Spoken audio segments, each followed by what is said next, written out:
Olá, que a graça e a paz de Deus e de Cristo nos alcance nesse dia.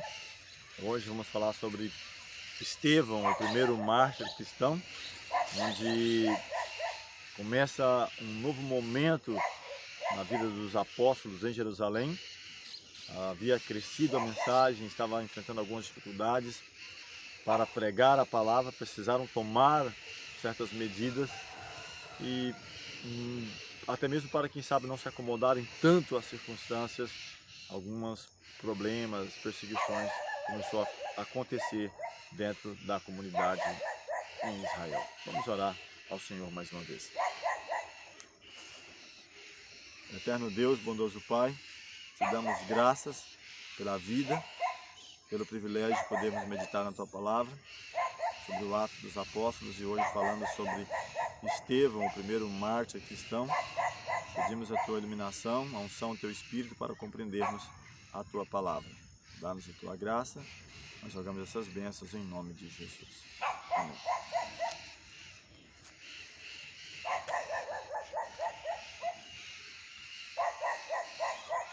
Aqui no livro de Atos, falando sobre a instituição dos diáconos, capítulo 6, naqueles dias, capítulo 6, a partir do versículo 1, naqueles dias, multiplicando-se o número dos discípulos, houve murmuração dos helenistas contra os hebreus, porque as viúvas deles estavam sendo esquecidas na distribuição diária. Então os 12, convocando a comunidade, os discípulos disseram: não é razoável que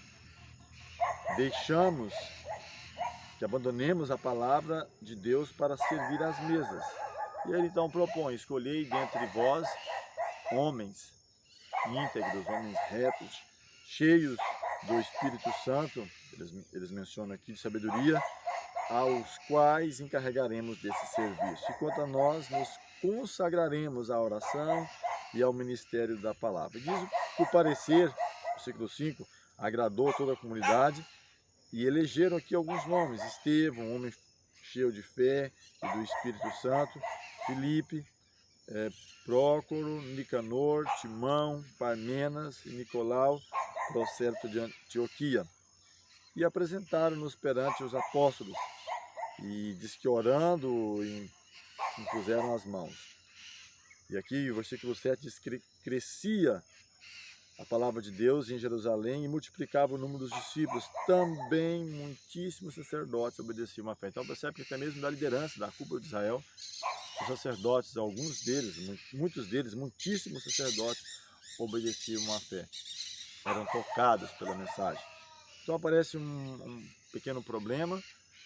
Cresciam ali, fala 3.000 almas, 5.000 almas, pessoas sendo batizadas, agregados à comunidade da igreja em Jerusalém. E os 12, estou mencionando aqui os 12, no caso havia mais pessoas, mas aqueles que estavam ministrando mais formalmente a palavra, estavam encontrando dificuldades para poder ministrar, pregar. E aí o que eles fazem? Eles escolhem, propõem para a comunidade, e aqui eles fazem uma eleição, vamos dizer assim, escolhem pessoas, dentre eles, aqueles que eles indicassem. Menciono alguns nomes desses aqui, aqueles que mais se destacam dentro do Atos, é Filipe e Estevão, apesar que Estevão não pôde dar seguimento à sua obra, né? Vamos perceber que ele foi interrompido, quem sabe, muito cedo no seu ministério. Quem sabe eles quisessem até usá-lo como exemplo para fazer com que os discípulos se intimidassem e parassem de pregar a palavra.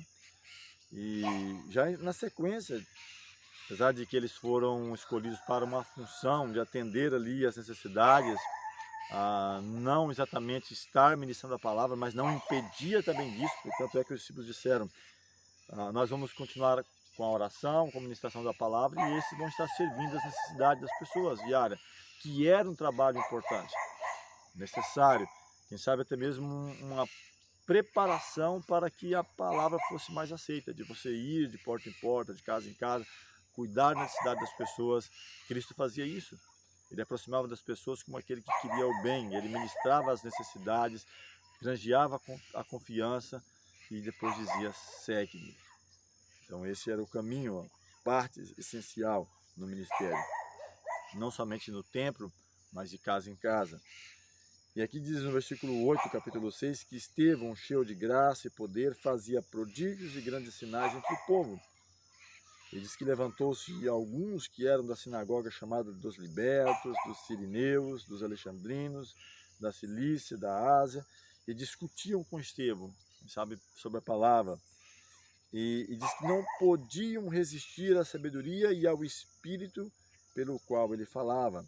E alguns ali subornaram, dizendo que tinham ouvido ele proferir blasfêmias contra Moisés, contra Deus.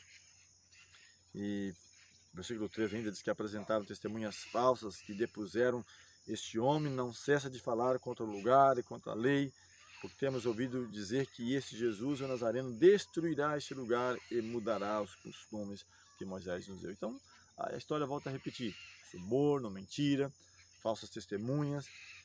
Ele tem a oportunidade de fazer a sua defesa. O capítulo 7 todinho está justamente narrando esses acontecimentos. Ele começa a fazer uma dissertação, vamos colocar assim de certa forma, a partir do versículo 2 aqui.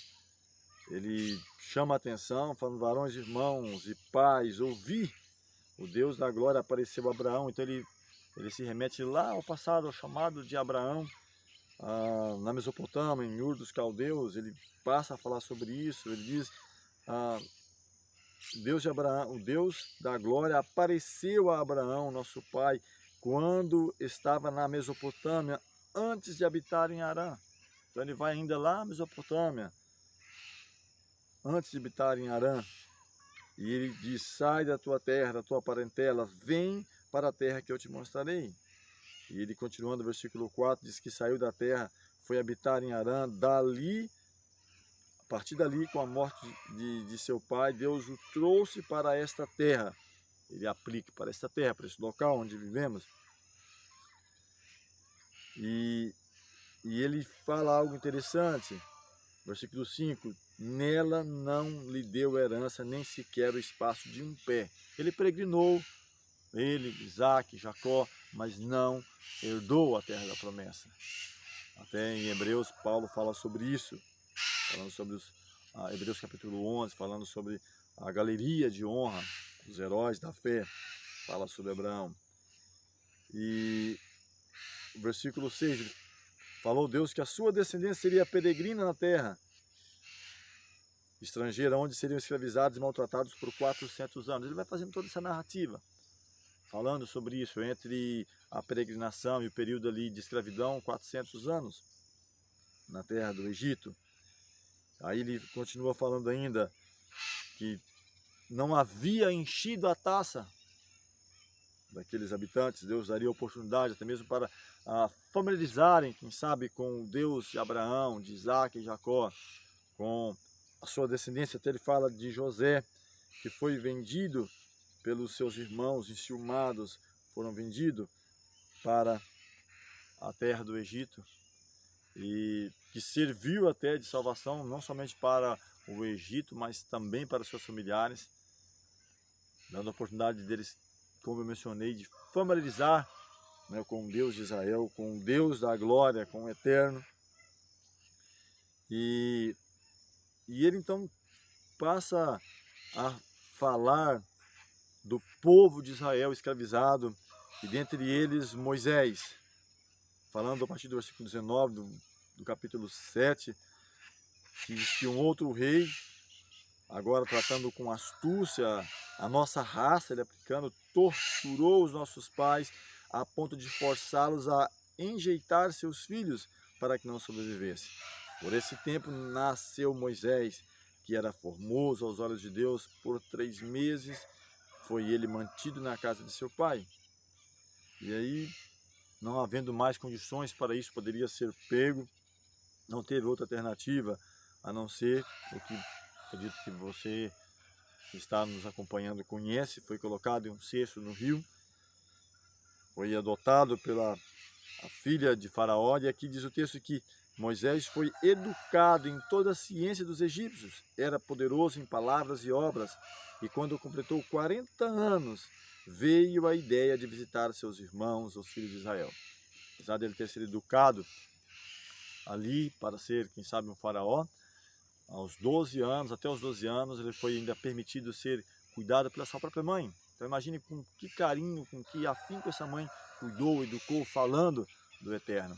E ele então resolve visitar, não esquece as suas origens, suas raízes, visitar seus irmãos. Ele diz que vendo um homem egípcio maltratando um dos seus irmãos, ele toma partido, faz algo, quem sabe, até precipitado, matando o egípcio, enterrando na areia. Não é bem visto até mesmo pelos seus próprios irmãos, onde diz vai querer também matar-me como matasse o egípcio. No outro dia, quando ele tenta apaziguar os ânimos entre eles, uma discussão, uma briga entre eles mesmo. E eu estou resumindo o que está escrito aqui, mas que você pode encontrar também no livro do Êxodo. E aqui ele fala que é preciso fugir.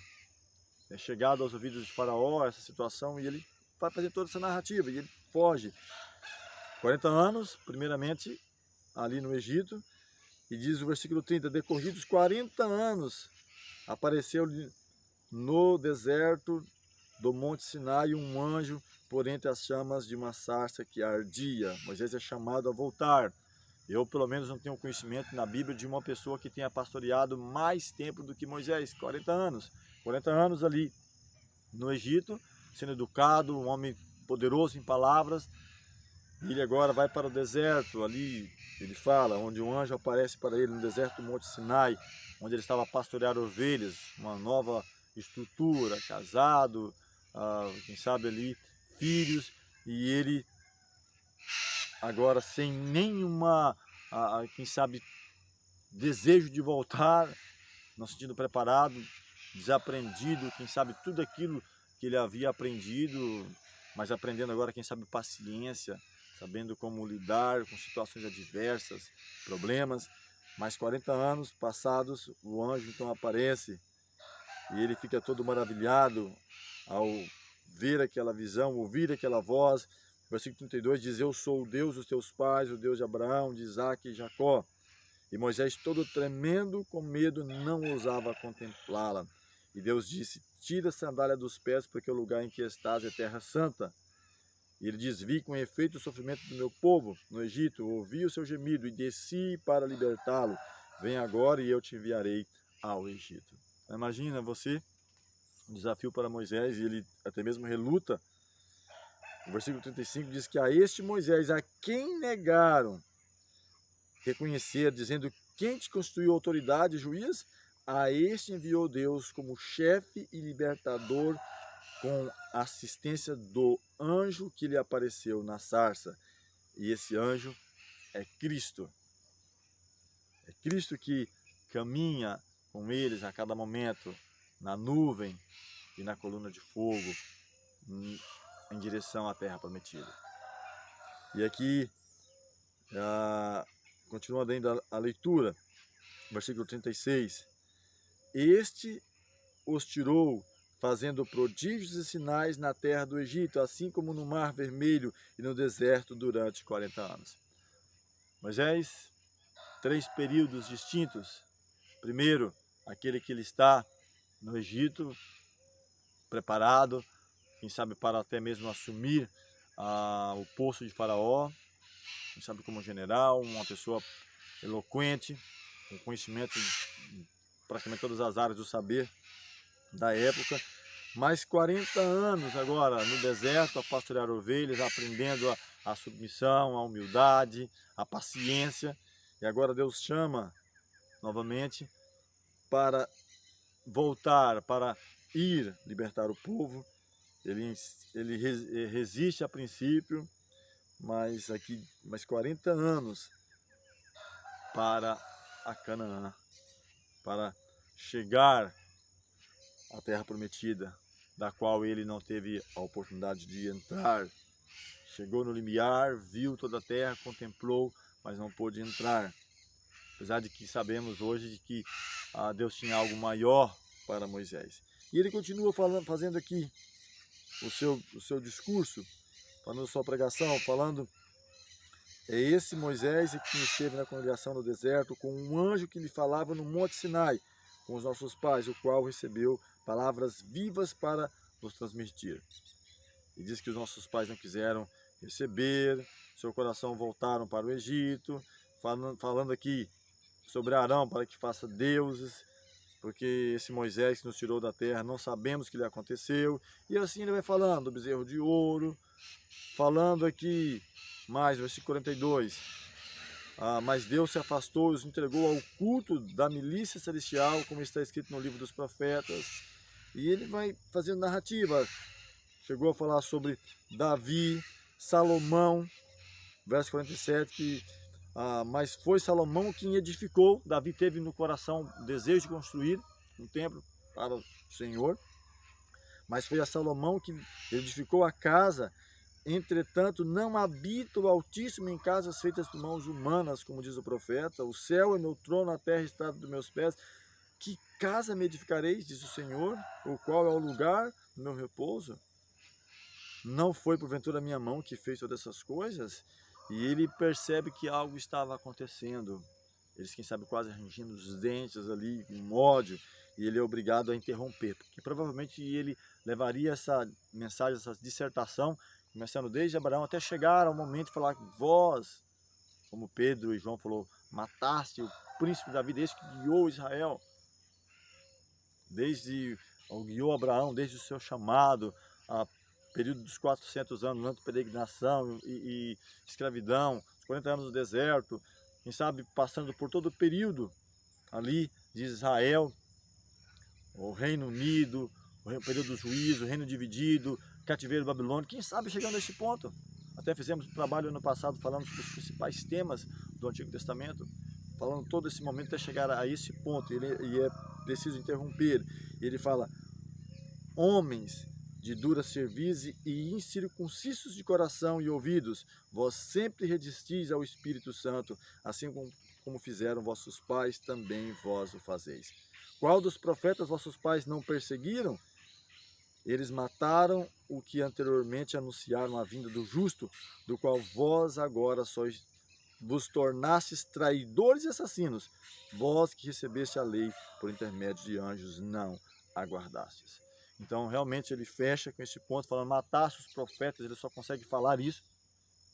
Matasse os profetas, aqueles que anunciavam esse acontecimento, e eles, então, o leva para fora da cidade, diz o texto aqui, enfureceram, e no seu coração rilharam os dentes contra ele. Mas diz que Estevão, cheio do Espírito, fitou os olhos do céu e viu a glória de Deus, e Jesus que estava à sua direita.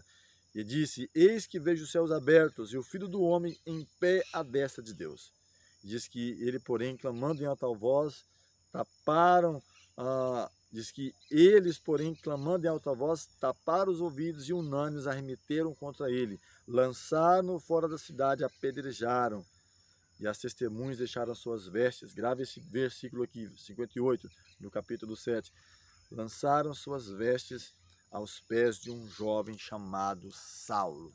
Então os leva para fora da cidade apedreja. E nesse momento, esse período que falei da igreja no tema passado em Jerusalém, fechando aqui com a morte de Estevão, um período de 3 anos, desde a ascensão de Cristo, o ano 31 até o ano 34, que realmente cumpre a profecia de Daniel, onde fala: 70 semanas estão determinadas sobre o teu povo, ou 490 anos, começando no ano 457 a.C.